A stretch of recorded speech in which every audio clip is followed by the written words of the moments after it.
আসসালামু আলাইকুম। আমি জাফরিন সিদ্দিকা, জাফরিনের কথন থেকে আজকে একটি বিশেষ বিষয় নিয়ে আপনাদের সাথে আলোচনা করছি। অবশ্যই সেটা বিশেষ চাহিদা সম্পন্ন সন্তানদেরকে নিয়ে। বিশেষ চাহিদা সম্পন্ন সন্তানদের অনুভূতির প্রকাশ কেমন? তারা পারিপার্শ্বিক বিষয়গুলা কতটুকু বুঝে? বা তাদের যে অনুভূতিগুলা তারা ঠিকমতো প্রকাশ করতে পারে কিনা? অন্যের দুঃখ, হাসি, কান্না তারা কতটুকু বুঝে? সে ব্যাপারে অনেকে অনেক সন্দেহ প্রকাশ করেন এবং অনেকে অনেক কিছু জানতেও চান। তো সেগুলো আরকি নিয়ে আজকে আমার অভিজ্ঞতার আলোকে এবং আরো উম কিছু বাচ্চাদের কথা যা জানি সেগুলোর গল্পের ছলে আপনাদেরকে সেগুলো জানানোর চেষ্টা করব। এই ব্যস্ত জীবনে মানুষ আসলে ঘোরদৌড়ের লিপ্ত। তারা সারাক্ষণই ব্যস্ত থাকছে। প্রচন্ড রকম ব্যস্ত। এর মধ্যে বিশেষ চাহিদা সম্পন্ন সন্তানদেরকে নিয়ে ভাবার সময় তাদের নেই। যারা ভাবে সেটা হচ্ছে তাদের বাবা-মা। তো ওরা যখন কোনো কিছু বুঝে, আ তারা যখন সেটা প্রকাশ করে সেই ভাষাগুলা যদি ভার্বাল হোক বা না হোক, তারা তাদের আচরণ দিয়ে, তাদের অঙ্গভঙ্গির মাধ্যমে কোনো না কোনোভাবে বুঝিয়ে থাকে এবং সেই ভাষা বুঝে তাদের অভিভাবক এবং যারা তাদের লালন-পালন করেন বা শিক্ষক তারাই বুঝতে পারেন। কিন্তু তখন উম তারা যখন এই বিষয়গুলো অন্যের কাছে প্রকাশ করতে চায়, তখন তাদেরকে সন্দেহপ্রবণ এবং একটু তাচ্ছিল্য মাখা আ দৃষ্টিতে প্রশ্নের সম্মুখীন হতে হয়। ওরা কি সত্যিই বুঝে?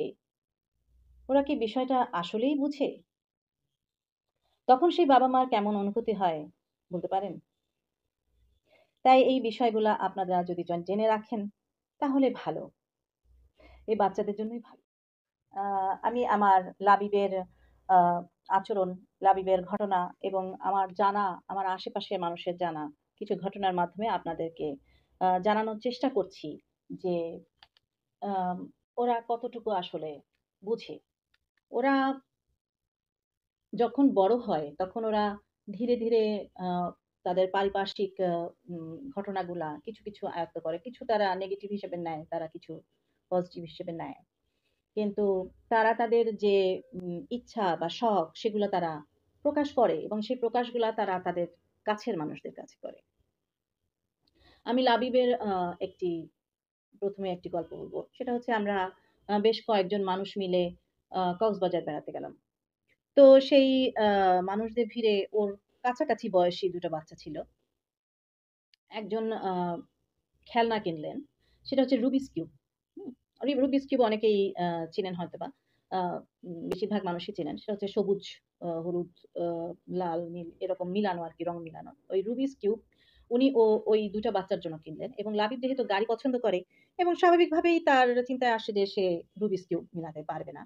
তো আ সে লাবিবের জন্য গাড়ি কিনলেন।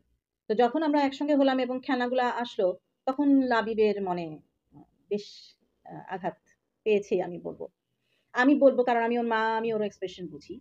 অন্যরা হয়তোবা সন্দেহ প্রকাশ করতে পারে বা তারা বলতে পারে যে না, অতটা আঘাত হয়তোবা পায়নি। যাই হোক, যারা তাকে হ্যান্ডেল করে তারা জানে। তো লাবিব আ তার তার ওই বাচ্চাদের খেলনাটা নেয়ার জন্য খুবই ধরল, জিদ করল, কান্নাকাটি করল। ওটাও অন্যরকম। তারপরে আমি আর ওর বাবা এবং সাথে দলের কয়েকজন মিলে পুরা মার্কেট আমরা কক্সবাজারে পুরা মার্কেট আমরা খুঁজলাম।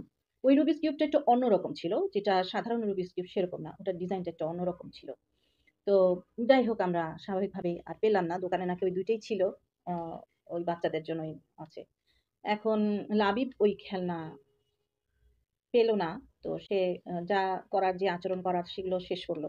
তারপরে শেষে বাধ্য হয়ে যেটা পুরানো সেটাই ওর জন্য কিনলাম।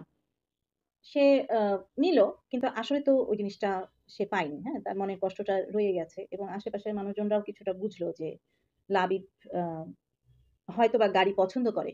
কিন্তু যখন সমবয়সীদের সাথে একরকম মানে কোন জিনিস কেনার ব্যাপার হয় তখন তার পছন্দ একই রকম থাকে। একবার ওর কাজিনরা আ বইমেলা থেকে বর্ণমেলা ছিল। বর্ণমেলা থেকে সিসিমপুরের গল্পের বই কিনলো। কিনে তারা আমাদের বাসায় আসলো। তো এসে ওরা জানে লাবিব পড়তে পারে না। তো যাই হোক ওরা কিনে ওই বইগুলো আসলো দাদুকে দেখালো আরকি। তো কিন্তু লাবিব যে সিসিমপুর পাগল সেটা তো ওর বাবা-মাও বোঝে নাই। ওরাও তো ছোট মানুষ ওরা জানবে কিভাবে?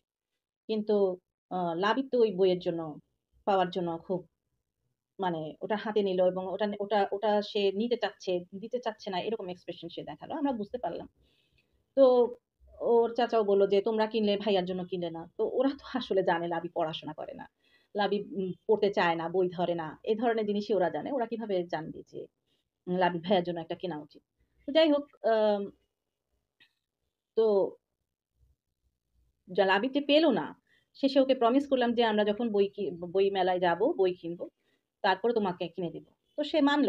মানা তো অনেক কষ্টের ব্যাপার এবং সে অপেক্ষায় থাকলো এবং সে আ প্রায়ই আমাকে মনে করায় দিত বইয়ের ব্যাপারটা। চিচিমপুর বই। তো দীর্ঘ ১ বছর পরে ও মেলা থেকে ওর জন্য অনেকগুলা বই কিনে নিয়ে আসলো। এই যে একটা বছর যে কয়টা দিন, কতগুলো সময় তা কি আপনারা বুঝতে পারেন? তো এই হলো ব্যাপার যে সমবয়সীরা যে কাজগুলা করে, যে জিনিস কিনে, যেই ড্রেস পরে, সেগুলোর প্রতিও ওদের আকর্ষণ থাকে এবং ওরা তখন সমবয়সীদের কাছ থেকে দেখে শিখে যে হ্যাঁ, মানে আমিও জিনিসটা পেতে পারি বা পারতে পারি। কিছু ক্ষেত্রে এই জিনিসগুলা ঘটে। তো এই জিনিসগুলা মানে আমি আপনাদেরকে এজন্য জানাচ্ছি যে আপনারা ওদেরকে একটু বুঝেন, বুঝার চেষ্টা করেন। তাহলে ওদেরকে নিয়ে চলাটা ওদের বাবা-মার জন্য সহজ হবে। এবার আমি লাবিবের গল্পের বাইরে হুম, লাবিবের গল্পের বাইরে মানে আমি আরেকটা বাচ্চার কথা বলি। সেটা হচ্ছে লাবিবের স্কুলের লাবিবেরই ক্লাসের ছেলেটা। তো ওর মা আর আমি আ বন্ধুর মতো হয়ে গেছিলাম। তো স্কুল শেষ করে আ যখন বাচ্চারা নেমেছে, তো আমরা কি করলাম ২ মা মিলে বাচ্চাদের কাজ-কাম নিয়ে কথা বলতেছি। বলতে পারেন যে বাচ্চাদের নিয়ে কমপ্লেইনই করছি। বলতে পারেন না। আসলে আমরা কমপ্লেইন করছিলাম। তো ওর মা যখন বাচ্চাটার কথা আমাকে বলতেছে, তখন হঠাৎ করে আমার ছেলেটার দিকে চোখ পড়ল। দেখি যে ভ্রু কুঁচকে সে অন্যদিকে তাকায়। অনেক ছোট কিন্তু তখনও। ৮-৯ বছরও হয়নি বা ৮ বছর বয়স এরকম। আমি দেখলাম ও ভ্রু কুঁচকে অন্যদিকে তাকাচ্ছে। তো আমি ওর মাকে বললাম, "এই ও তো মনে হয় আমাদের কথা বুঝতে পারছে। তুই যে কমপ্লেইন করছিস সেটা মনে হয় ও বুঝতে পারছে।" তো ওর মা ওটাকে ও বুঝে। না আমার কিন্তু ওর attitude এ সন্দেহ হচ্ছে। তোর মা কিছুদিন পরে এসে বলল যে, "জাফরিন, এটা তো সত্যি। ও তো মনে হয় আমাদের কথা বুঝে। ও তো নানা রকমভাবে আমি যখনই কোনো কমপ্লেইন করি, যখনই ওর ব্যাপারে কোনো কথা বলি, ও তখনই রিঅ্যাকশন দেখায়।" তো এখন নন ভার্বাল বাচ্চা কেন কাঁদছে, কেন মানে আ কেন রাগ হচ্ছে, হঠাৎ রাগ হয়ে যাচ্ছে। এই জিনিসগুলার পিছনে কিন্তু কিছু কারণ থাকে। তো আ এইগুলো কারা বুঝে? ১ম এ তো মা-বাবা বুঝে, প্রশিক্ষক বুঝে, যারা তাদের দেখাশোনা করে তারা বুঝে। তো আপনারা কখনো আ সন্দেহ প্রকাশ করবেন না। কারণ হচ্ছে যে ওরা যখন যত বড় হবে তত ওরা শিখবে, তারা বুঝবে। তো আমি অত সুন্দর করে হয়তোবা আপনাদেরকে গুছিয়ে বলতে পারছি না। তবে একটা গল্প বলি। গল্প মানে তো একটা ঘটনা যেটা আমিও পড়িনি বা দেখিনি। কিন্তু এটা বাইরের বিদেশী একটা মেয়ের গল্প কথা ওয়েবসাইট থেকে এক প্যারেন্ট আ জেনে আমাদেরকে জানিয়েছিলেন।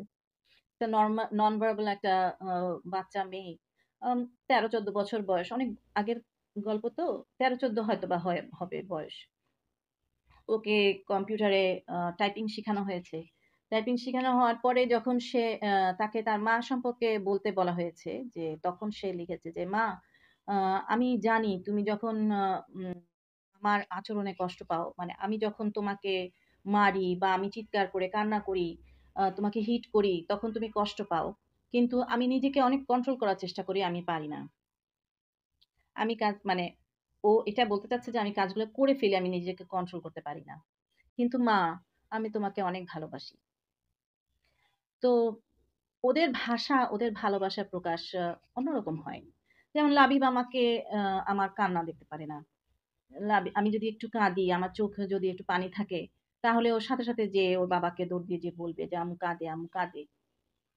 আবার আমার কাছে আসে যে ও গিল্টি ফিল করে হয়তোবা যে আমার কারণেই আম্মু এরকম করছে কিনা। অনুভূতি তো আছে। ওরা তো ওর কাছের মানুষ, ওদের ভালোবাসার মানুষের প্রতি ওদের মায়া আছে, মমতা আছে, সেটা প্রকাশ আছে এবং তারা কি চায়, তারা আসলে ঘুরতে যেতে চায়, তারা উম কিভাবে ঘুরতে চায় যদি তারা মানে বলতেও না পারে, তবুও তারা কোনো না কোনোভাবে আচরণে তার কাছের মানুষকে বুঝায়। তো ওরা বোঝে এবং ওরা বুঝায়। যারা কাছের মানুষ তাদেরকে বিশ্বাস করুন। যারা আপন, যারা তাকে বুঝে তাদের কথাকে বিশ্বাস করুন। এবং যখন এমন বাচ্চা আপনাদের আত্মীয়স্বজন, প্রতিবেশী এমন বাচ্চা আপনারা দেখবেন হয়তোবা হুইল চেয়ারে বসে আছে। হয়তোবা অন্যরকম এক্সপ্রেশন থাকছে। কিন্তু মানে বা নন ভার্বাল বাচ্চা বয়সীদের সাথে যখন কথা বলবেন, ওই বাচ্চার দিকেও একটু নজর দিবেন। একটু হাসি মুখে ১ টা ২ টো কথা বলবেন। ও বুঝুক বা না বুঝুক, একটু মাথায় হাত বুলিয়ে দিবেন। এতে ওরাও ভালো থাকবে এবং সৃষ্টিকর্তাও আপনাদের প্রতি প্রসন্ন হবে। অসংখ্য ধন্যবাদ।